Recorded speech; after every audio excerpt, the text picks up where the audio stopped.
I'm Takashi Yanai. I'm an architect. This house is in Mar Vista, which is a neighborhood of Los Angeles. It's not far from the ocean. I wanted the house to be able to frame and curate particular views of the landscape. The house was built in the late 40s or early 50s. I saw the opportunity to take a very well-designed tract home, and with basically a process of editing, I thought we could create something unique and special. The first thing I did with the house is paint the whole house a flat black. It almost like sucks the light out of the air, but by doing that, it lets all the other things that are in front of it sort of celebrate the light and dance in the light. All the plants are just stars in front of this black stage.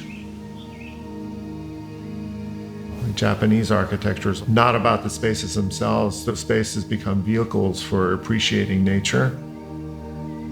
We didn't add a single square foot. We actually reduced the number of rooms because the kitchen was more enclosed. It was about reducing those barriers and creating more of a sense of flow.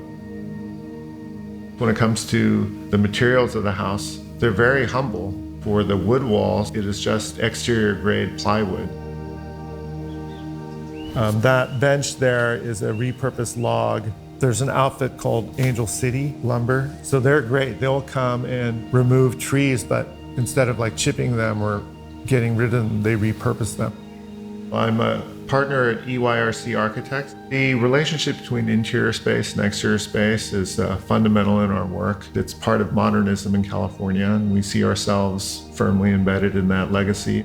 I, in particular, love working with residential clients, and that's my area of focus. I was born in Japan, but I came over at a very early age, and I grew up in California. So those two backgrounds are embedded in the way I approach the architecture. There's some books and some artifacts that are related to the tea ceremony. And the more I understand about the tea ceremony, the more it has encroached on my approach to architecture. It's a historical Japanese way of saying each particular moment that you spend in a particular space with a particular person is special, and you should treat it as such.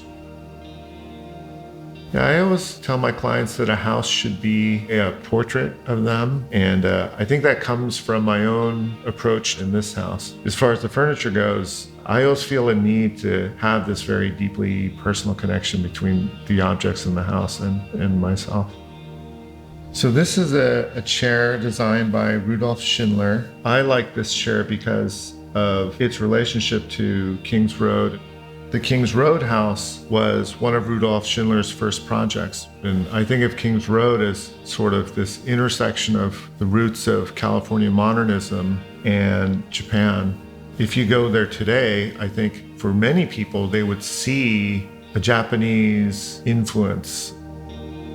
One thing that I've come to realize is that a house is a forever evolving thing.